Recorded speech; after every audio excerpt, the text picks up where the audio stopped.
of the upper airway and airway blocks and its complications.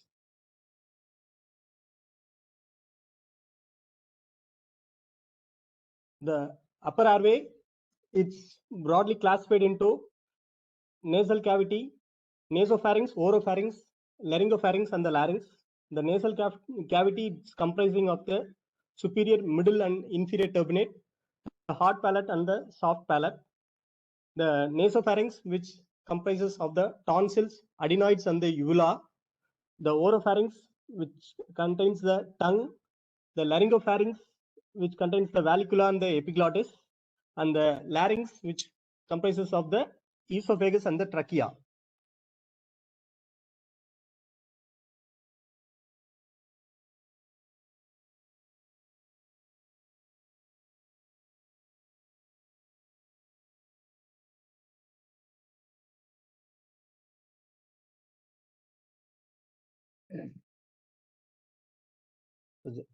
Just a minute, sir.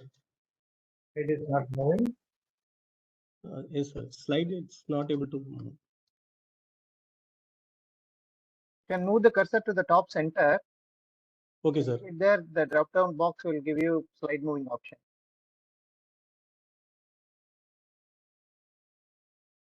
Or if you're using your laptop, you can use the arrow keys. Right. Yes, sir.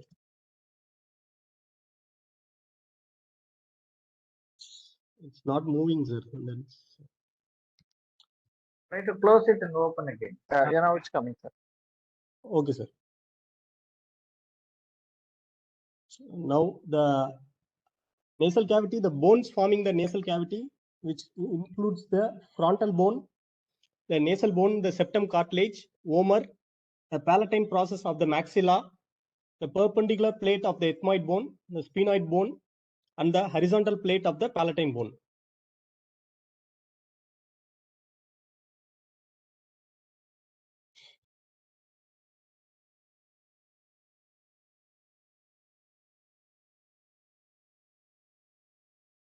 The lateral wall of the nose and its anesthetic implications are the superior, middle, and the inferior nasal turbinates are the concha, and the space under each is called the meatus. The mucous membrane of the nasal lateral wall of the nose is the thickest and most vascular structure, and it is over the nasal concha. The vascular mucous membranes overlying the turbinates can be damaged easily during the airway procedures through the nose, leading to profuse hemorrhage. Here the lateral wall of the nose, which comprises of the superior turbinate, middle turbinate, and the inferior turbinate.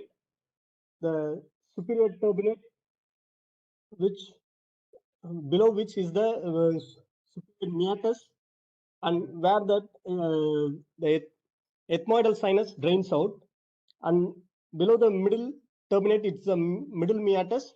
For the frontal sinus drains into the middle turbinate, and the maxillary sinus drains into the middle turbinate, and the nasolacrimal duct, which drains into the inferior turbinate. It's a meatus, not turbinate. Inferior meatus. Sorry, sir. And the nasi, or the lateral margins of the nostril, they usually flare during the airway obstruction, and skin over the ala nasi tend to peel off with a tight fixing of the tape. There may be infolding of the ala nasi while introducing any tube, and tip of the nose is used as the reference point to measure the length of the nasopharyngeal airways. Usually it's measured from the tip of the nose to the external auditory meatus or the tragus. The apex of the properly fixed face mask, it should lie at the junction of the nasal bridge with the forehead. The medial wall and its anesthetic considerations are the medial wall of the septum is often deviated to one side and have spur or of the bone growing into the cavity. This is important in the context of the airway management because the airflow through the one nostril will be worse than through the other, besides the chance of tubes getting stuck. The veins form a closed cavernous plexus beneath the mucous membrane. This plexus, which is called as the Kesselbach's plexus, is especially well marked over the little's area, over the middle and the inferior concha. Epistaxis is more often originates from the little area. This picture showing the blood supply of the lateral wall of the nasal cavity, which is supplied by the anterior and ethmoidal arteries. The little area, which is the junction of all the 4 arteries, which has the great palatine artery, superior labial artery, anterior and the posterior ethmoidal artery, and the sphenopalatine artery. And roof of the nasal cavity is made up by the skull, base of the skull and the cribriform plate. The cribriform plate is located cephalad of the nares. Another reason that the tube insertion should be directed caudally. Otherwise, they can travel into the brain if there is a fracture in the base of the skull.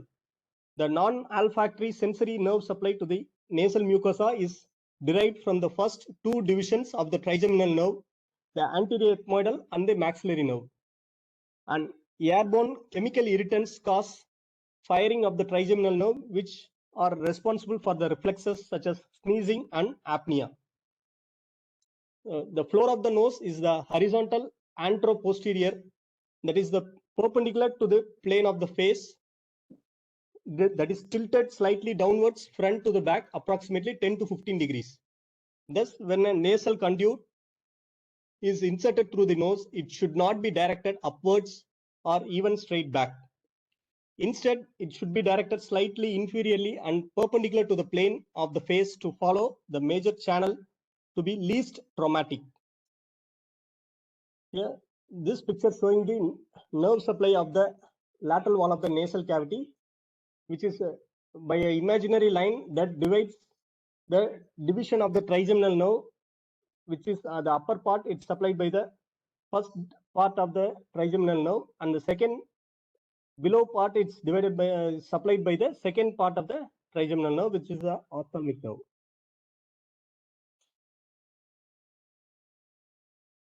Coming to the anatomy, the nose, which is supplied by the trigeminal nerve, supplies the nose through the anterior ethmoidal nerve and the greater and the lesser palatine nerve.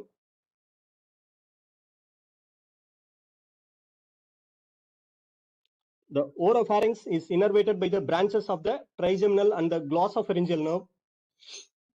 The pharynx, which is innervated by the glossopharyngeal nerve, and the larynx, which is innervated by the superior laryngeal nerve and the recurrent laryngeal nerve. The innervation of the airway, it's mainly by the vagus nerve and the glossopharyngeal nerve. The vagus nerve, it divides into the superior laryngeal nerve and the recurrent laryngeal nerve. The superior laryngeal nerve, which has its external branch and the internal branch. The external branch supplies the cricothyroid muscle, and the internal branch supplies the sensory supply above the vocal cords, while the recurrent laryngeal nerve supplies the sensory supply below the vocal cords and also supplies the posterior cricoarytenoid muscle. The glossopharyngeal nerve has a sensory supply to the vallicula and the base of the tongue.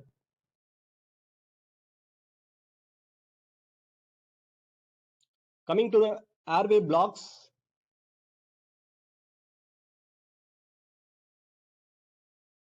the topical anesthetic techniques, they mainly includes the most commonly used local anesthetic is the lignocaine, due to it has a wide margin of safety and variable concentrations of drug available.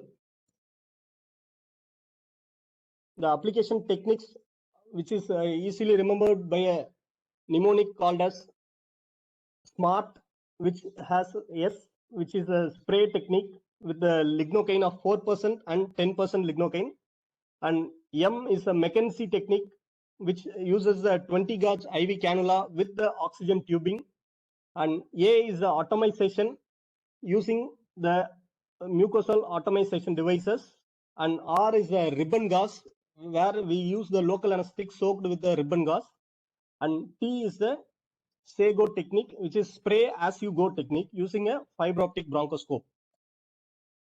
This image showing the lignocaine spray with the nebulization. And this is a image of a McKenzie technique with the oxygen tubing and mucosal atomization devices. And this is the spray as you go technique. And nerve blocks can provide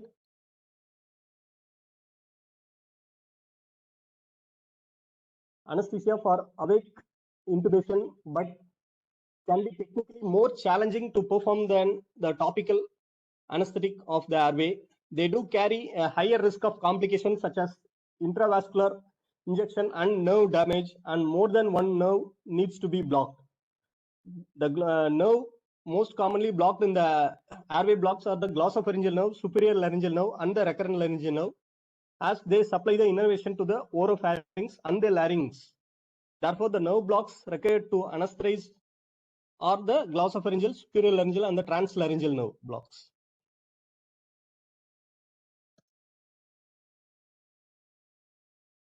Coming to the glossopharyngeal nerve block is that provides the sensation to the posterior third of the tongue and the vallicula.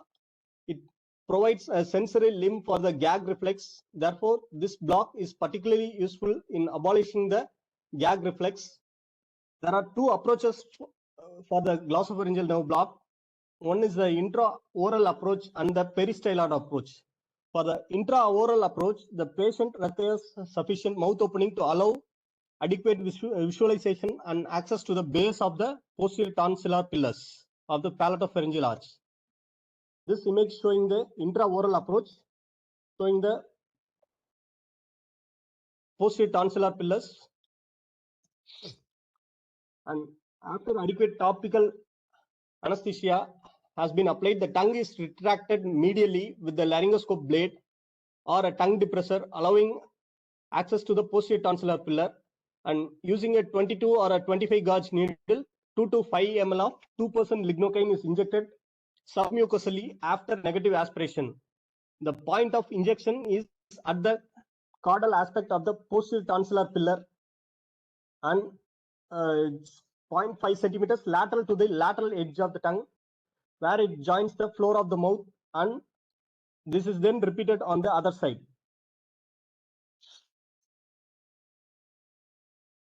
The peristyloid approach aims to infiltrate the local anesthetic. It's posterior to the styloid process, where the glossopharyngeal nerve lies. In close proximity to this is the internal carotid artery. So we have to be very careful while proceeding with the peristyloid approach of the glossopharyngeal nerve block. Here the steps includes the patient, it should be placed in the supine position with the head placed neutrally. The styloid process is located at the midpoint of the line drawn from the angle of the jaw to the tip of the mastoid process. It can be palpated using the deep pressure, but this may be uncomfortable for the patient, and a needle is inserted perpendicular to the skin, aiming to hit the styloid process. Once the contact has been made, the needle should be re-angled posteriorly and walked off the styloid process until the contact is lost. Then 5 to 7 ml of 2% lidocaine can be injected after negative aspiration. This can be repeated on the other side.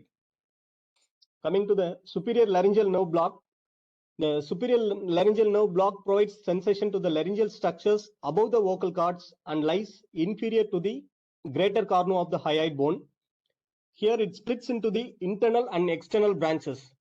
The internal branch then penetrates the thyrohyoid membrane about 2 to 4 mm inferior to the greater cornu, continuing submucosally in the pyriform recess. The external branch does not penetrate the thyrohyoid membrane. It descends on the larynx deep to the sternothyroid muscle. The superior laryngeal nerve block can be blocked using a external or internal approach. Here the patient is placed in the supine position and will need a degree of neck extension to facilitate the identification of the hyoid bone.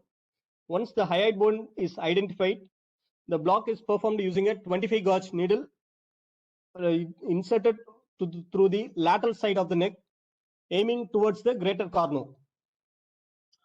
This image showing the landmarks for the laryngeal nerve blocks the hyoid bone, the cricoid cartilage, and the thyroid cartilage. Here the greater cornu of hyoid, which uses the glossopharyngeal nerve block, and here once the contact has been made, the needle is walked up the bone inferiorly and injecting the 2 ml of 2% lignocaine here will block both the internal and the external branches of the superior laryngeal nerve. If the needle is advanced a few millimeters, it will pierce the thyrohyoid membrane and the give way is felt. Injecting local anesthetic here will result in only the internal branch of the superior laryngeal nerve block. As with all blocks, the careful aspiration must be performed prior to the injection, especially as the carotid artery is in close proximity.